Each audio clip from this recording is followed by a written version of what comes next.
service me well, right? Yeah.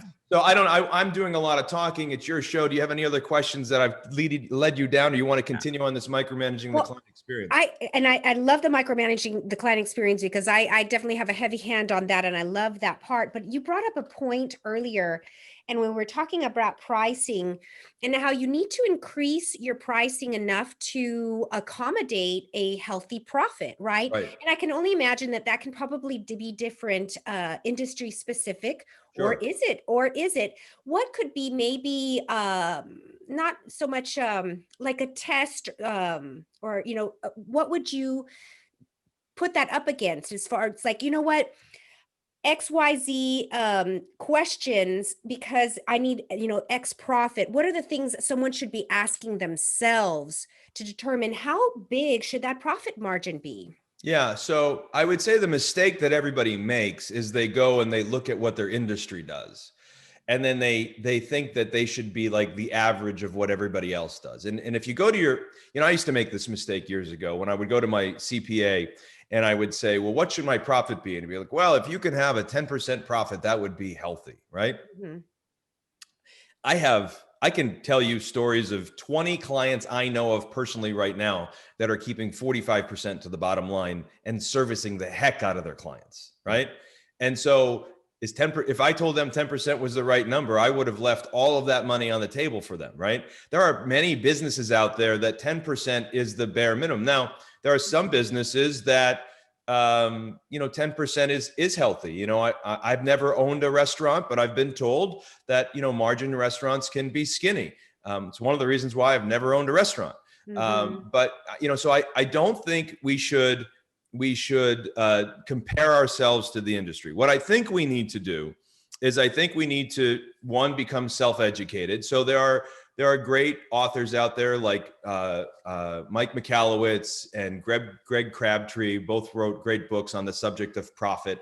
And I think you need to know the basics of how your P&L works. So Kat, to your answer, like the first thing I'm going to ask myself is, if somebody asks me about profit, the first question I ask them is, how often do you see your profit and loss statement?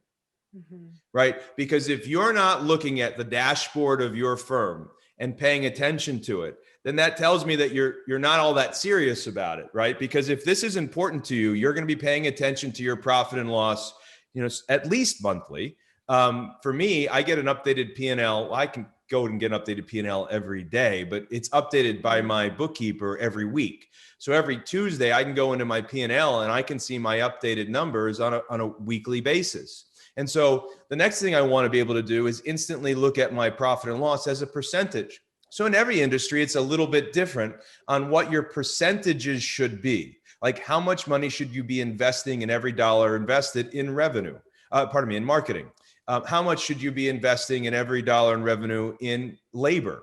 How much should go towards rent? How much should go towards cost of goods? And there are some industry specific standards that you need to know about in your particular industry. We know what they are in law. We know what they are in consulting and funeral homes and things of that nature. But there are other industries that are slightly different, and they need to make sure they know what they are.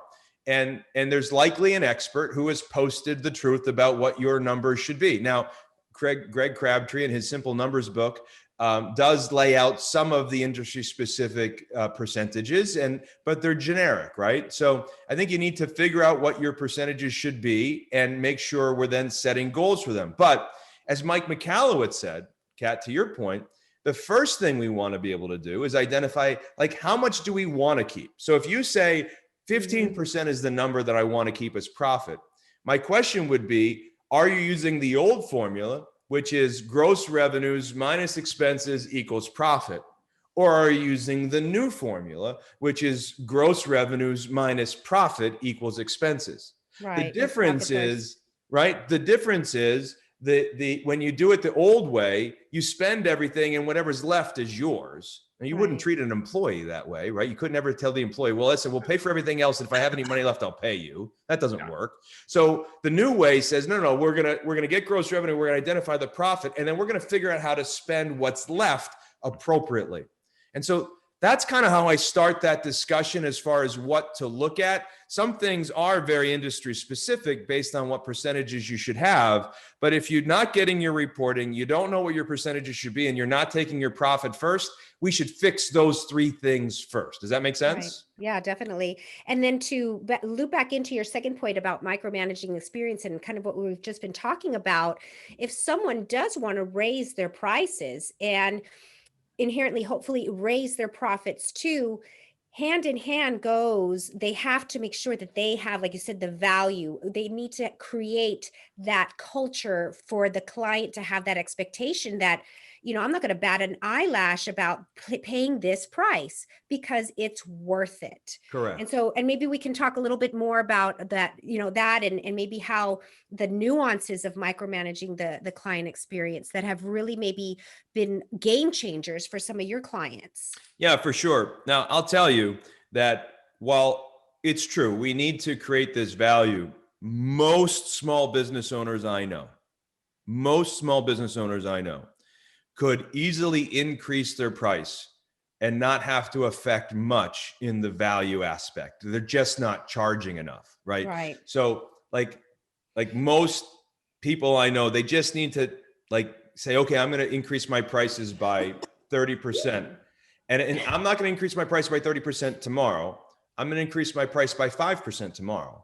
And then Mhm. if that works in the next week, I'm going to increase my price another 5% and so on Because and more so than forth. likely they are rolling out the red carpet for their clients. They're Probably, probably more than likely, it's probably. a competitive market out there. They're trying to do their best and maybe they've been underpricing themselves. So it's just about to get to that, bringing their pricing to the value that they're already providing. And, Correct. and I speaking couldn't from agree that, with you more. speaking from being on that side of the equation, it's one of those things that is scary because you think, well, if I raise my price, people are not going to pay, people are going to balk at it.